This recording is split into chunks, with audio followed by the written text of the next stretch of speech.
पिछले वर्ष जैसा भी हमारे हेल्थ सेक्रेटरी साहब ने बताया है, इस रोटरी के इस पवित्र सेवा अभियान में मैं व्यक्तिगत रूप से सशरीर उपस्थित था।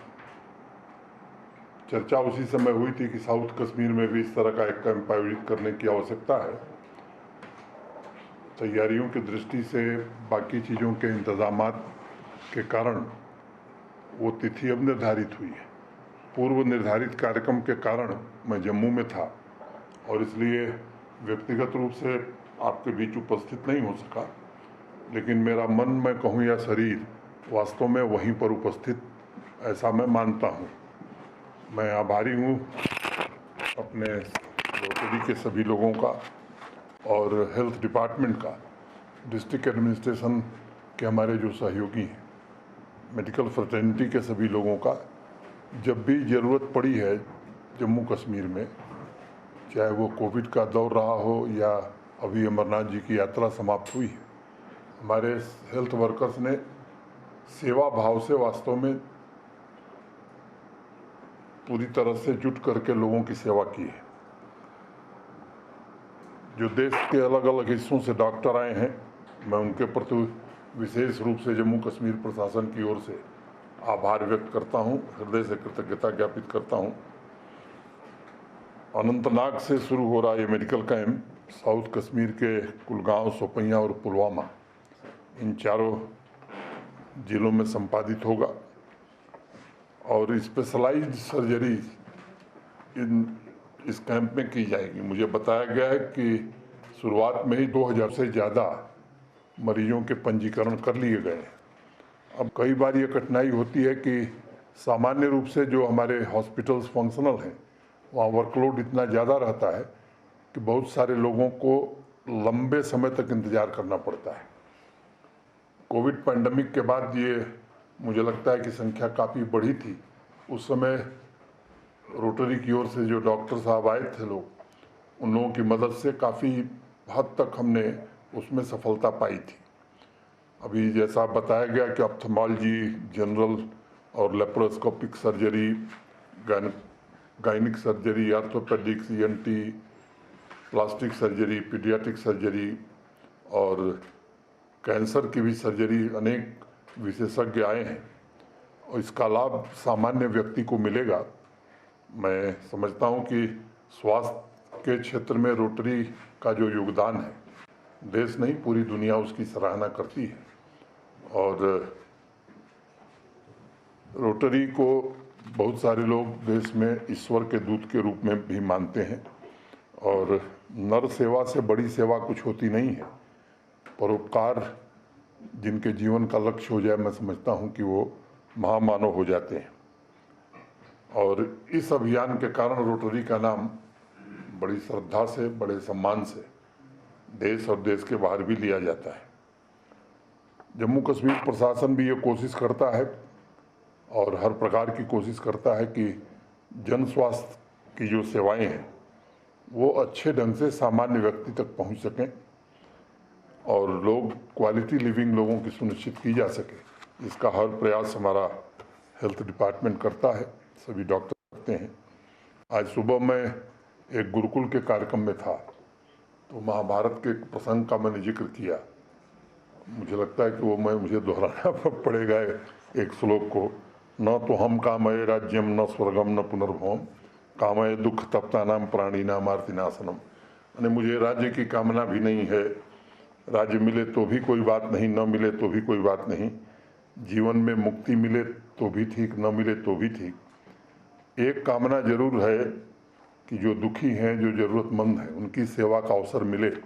ये महाभारत का श्लोक मैं समझता हूँ बहुत सारे लोगों को प्रेरणा देता है और रोटरी भी उसी काम को आगे बढ़ा रहा है। हमारे पुरातन काल से सर्वे भवन्तु सुखिनः, सर्वे सन्तु निरामया, सर्वे भद्राणि पश्यन्तु मा कश्चित् दुर्भाग्यवत्। ये कल्पना हमारे पूर्वजों ने वैदिक काल से की है कि सभी लोग सुखी हों, स्वस्थ हों।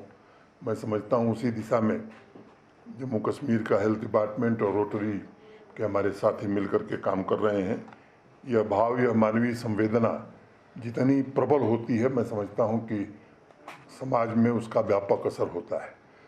हेल्थ के सेक्टर में अगर आप देखेंगे तो हम जरूर आबादी की दृष्टि से हिंदुस्तान की 1% आबादी यहाँ रहती है, 1,35-40 लाख लोग हैं हम लोग, लेकिन पर कैपिटा बजट जो हमारा है हेल्थ का, देश के किसी विकसित राज्य से ज़्यादा है।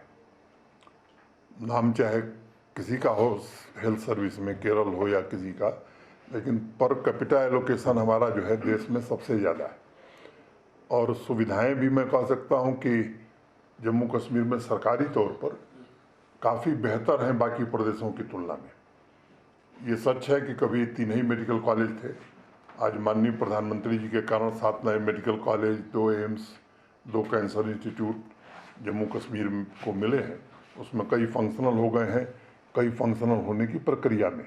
मैं समझता हूँ कि वो जल्द ही पूरे हो जाएंगे। तो सरकारी स्वास्थ्य सेवा की दृष्टि से मैं कहूँ कि इंफ्रास्ट्रक्चर हमारा काफ़ी बेहतर है। ये सच है कि प्राइवेट सेक्टर में हमारे पास कमी थी, और न्यू इंडस्ट्रियल स्कीम के बाद जो 2021 में आई, मैं मानता हूं कि वो कमी भी पूरी हो जाएगी। श्रीनगर में 2 नए सुपर स्पेशलिटी हॉस्पिटल फंक्शनल हो गए हैं, एक साइनस अमर उजाला का और दूसरा पारस। 3 नए मेडिकल कॉलेज, एक तो 1000 बेड का सुपर स्पेशलिटी हॉस्पिटल मिली ट्रस्ट वाले बना रहे हैं, तो 3 नए मेडिकल कॉलेज और हॉस्पिटल यहाँ बन रहे हैं। जम्मू में भी अपोलो का काम शुरू होने वाला है, और मुझे लगता है कि कुछ और भी प्लेयर्स हैं जो आने वाले हैं। तो प्राइवेट सेक्टर में भी मुझे लगता है कि एक बेहतर स्थिति जम्मू कश्मीर में हो जाएगी। सामान्य आदमी का इलाज ठीक से हो सके, इसकी चिंता जम्मू कश्मीर प्रशासन ने बहुत संवेदनशील ढंग से की, और माननीय प्रधानमंत्री जी ने जो जन स्वास्थ्य आरोग्य योजना है आयुष्मान भारत, तो देश में वो गरीबी रेखा के नीचे जीवन यापन करने वालों के लिए ही उपलब्ध है। जम्मू कश्मीर में हर व्यक्ति को हमने 5 लाख रुपए का हेल्थ इंश्योरेंस दिया हुआ है, हर परिवार को। और अगर मुझे ठीक ध्यान है तो गोल्डन कार्ड जो वितरित हुआ है 100% लोगों को दे चुके हैं, और प्रतिदिन लगभग 2 करोड़ 20 लाख रुपए प्रतिदिन हम खर्च करते हैं। तो मुझे लगता है कि ये हमारी प्रशासन की सर्वोच्च प्राथमिकता है। मैं रोटरी का आभारी हूँ, और हेल्थ पैरामीटर्स जो हैं उनको भी एक जब हम देखते हैं तो नेशनल एवरेज से हर मामले में हम बेहतर हैं। ये हम अपने पूरे स्वास्थ्य विभाग की टीम के कारण ही कर पाए, क्योंकि जब कोविड का दौर था, सेकेंड वेव थी, तो देश में जो तबाही मची हुई थी, हम लोग भाग्यशाली हैं कि पहले निर्णय लेने के कारण जम्मू कश्मीर में शायद ये स्थिति आई कि किसी को हम मना किए कि ऑक्सीजन बेड नहीं मिलेगा। मुझे याद है जब मैं अगस्त में आया था 2020 में, तो कुल हमारी ऑक्सीजन जनरेशन कैपेसिटी 14,000 LPM थी, और 28 सितंबर को ही काउंसिल मीटिंग में हम लोगों ने तय किया कि ऑक्सीजन जनरेशन प्लांट हम लोगों को लगाना है। और जब सेकेंड वेव आई थी तो करीब करीब 48,000 LPM हमारी कैपेसिटी हो गई थी। जम्मू में थोड़ी कठिनाई थी, लेकिन कश्मीर के सहयोग से उसे भी हम लोगों ने ठीक किया था। और आज तो ऑक्सीजन इतनी है कि उसका क्या करें, ये एक समस्या पैदा हो गई है, लेकिन भगवान न करे फिर इस तरह की महामारी आवे। और हेल्थ वर्कर्स जो हमारे हैं, वैक्सीनेशन का जब काम चल रहा था, तो जो तस्वीरें आई 15 किलोमीटर 18 किलोमीटर बर्फ़ पर पैदल चलते हुए हमारे नर्सेस ने, हमारे बाकी पैरामेडिकल स्टाफ ने जिस तरह से वैक्सीनेशन किया, तो मुंबई हाई कोर्ट ने कमेंट किया, वो उसका उदाहरण देना मैं ज़रूरी समझता हूँ। महाराष्ट्र सरकार को मुंबई हाई कोर्ट ने कहा कि भाई वैक्सीनेशन में जम्मू कश्मीर की एक नज़ीर है, उससे प्रेरणा लेकर के आप लोग काम करिए। तो मैं ऐसे अपने सभी हेल्थ वर्कर्स का आज विशेष रूप से अभिनंदन करना चाहता हूं, जिनके कारण हम कोई भी लक्ष्य जब निर्धारित करते हैं तो उस लक्ष्य को प्राप्त करने में सफलता मिलती है। पूरे हेल्थ डिपार्टमेंट के जो भी हमारे सहयोगी हैं, मैं उनका आभारी हूं। और जिला प्रशासन में भी जो हमारे ऑफिसर्स हैं, जब भी उन्हें कोई काम दिया जाता है, ख़ास तौर से लोगों की सेवा का, तो वो बहुत बढ़ चढ़ करके हिस्सा लेते हैं। मैं उनके प्रति भी आभार व्यक्त करता हूं, और रोटरी के सभी पदाधिकारियों का, और जो डॉक्टर विशेष रूप से आए हैं उनके प्रति हृदय से कृतज्ञता ज्ञापित करते हुए उम्मीद करता हूं कि जो सर्जरी होगी सब लोग जल्दी स्वस्थ हो जाएंगे। और अंतिम बात कि राजौरी, पुंछ और किश्तवाड़ ये एक बड़ा दुर्लभ क्षेत्र है जम्मू कश्मीर का, जहां हमें कठिनाई रहती है। तो मैं आप लोगों से अपेक्षा रखता हूं कि जब 24 शुरू हो तो फरवरी में, क्योंकि फरवरी एक अच्छा महीना होगा, मार्च, उसमें एक बड़ा कैंप इन जिलों में अगर आप लोगों के सहयोग से हम लोग कर सके तो मेरा निवेदन होगा कि इस पर आप विचार करिए। और नहीं, जरूर करेंगे। मैंने आज ये अगर घोषित आप कर देते कि नहीं फरवरी में करेंगे तो फरवरी हम लोग तय करते हैं। और मैं स्वास्थ्य सचिव से अपेक्षा रखूंगा कि इसकी सारी तैयारी अभी से कर ली जाए। मैं सबको एक बार धन्यवाद देकर अपनी बात पूरी करता हूं। धन्यवाद।